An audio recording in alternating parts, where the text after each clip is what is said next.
Hello mga be! Gawa tayo ng pangmalakasang merienda. Tara, umpisa na natin. Gagamit po tayo ng paper food box. Tapos ihiwain na muna natin yung ating mga sangkap sa ating paggawa ng meriendang ito. Kung gusto nyo po ng ganitong mga video, please like and subscribe to our YouTube channel. Thank you and God bless! Ito po ay pipino, i-slice lang po natin ito ng maninipis. At ito naman ay kamatis.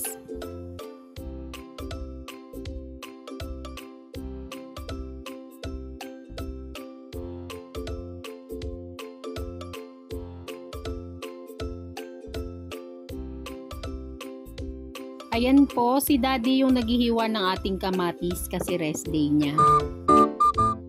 At ang next naman, huhugasan nating mabuti ang ating lettuce. After nating mahugasan, papatuluin muna natin yung ating mga dahon.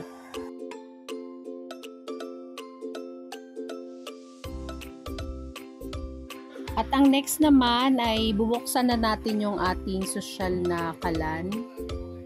Sabyanan ko to. Tapos, magluluto muna tayo ng patty. Kahit anong brand, pwede naman po. Ayan, painitin muna natin yung mantika. Nilagay na po natin yung patty natin. Ang patty natin ay beef, yung flavor. Pwede din po kayong gumawa ng homemade patty.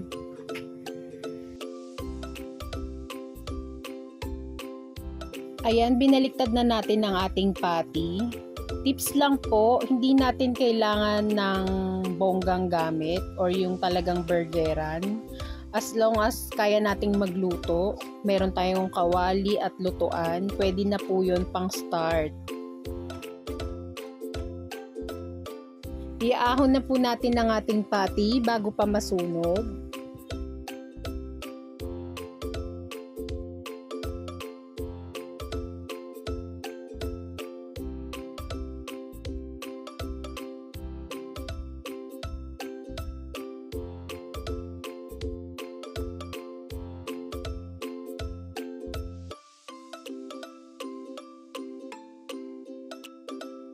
At ang next naman po, tatanggalin muna natin yung ating mantika sa pinaglutuan ng patty. Kasi iluluto naman natin yung ating buns.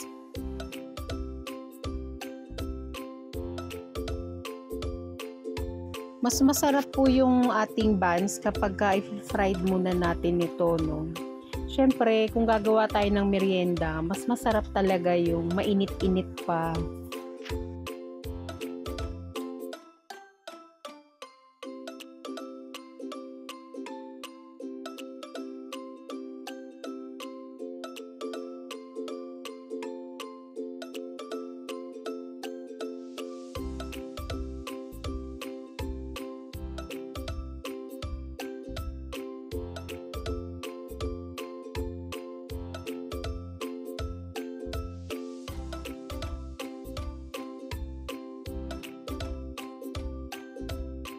Siyempre, babalik na rin natin yung ating buns.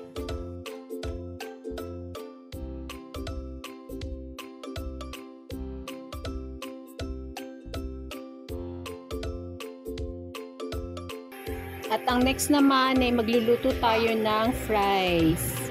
Pagpapainit muna tayo ng ating mantika.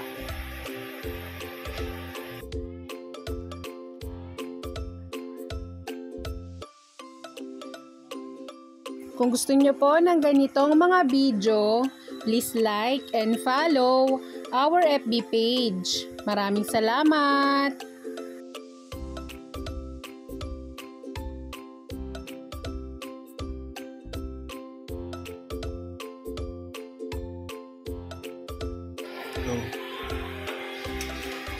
Iaahon na natin ito kapag luto na.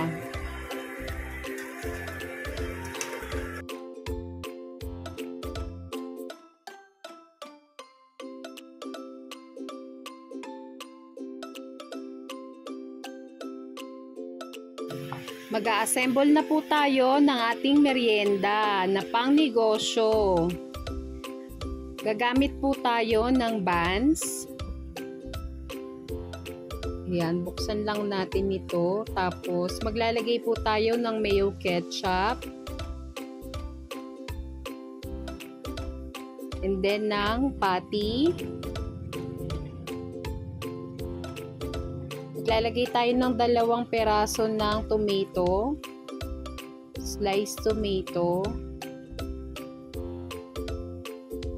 At ng pipino.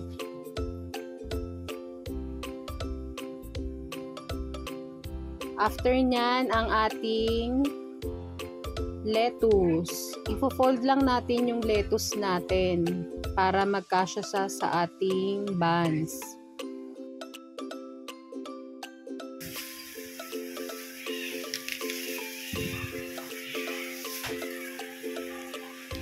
Sa ibabaw po ng lettuce, maglalagay pa tayo ng mayo ketchup. Saka natin ipapatong ang ating buns. Ito na po ang ating burger.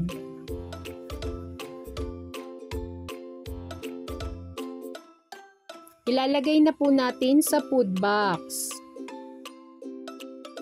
At ang next naman ay ang fries. Ito po ay 150 grams at naglagay tayo ng cheese powder. Tapos, yan, isi-shake lang natin para mag-well combined yung ating cheese powder at ang fries. Ilalagay na rin natin sa tabi ng ating burger.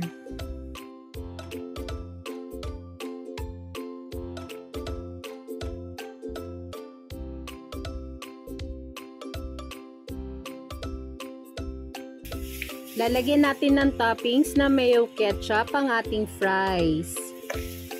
At eto na ang ating merienda. Sana po ay may nakuha kayong idea sa video ito. Please like and subscribe to our YouTube channel. Thank you and God bless. At para po may idea kayo, ang bentahan po nito ay 70 pesos. Buy one take one naman po ay 130 pesos.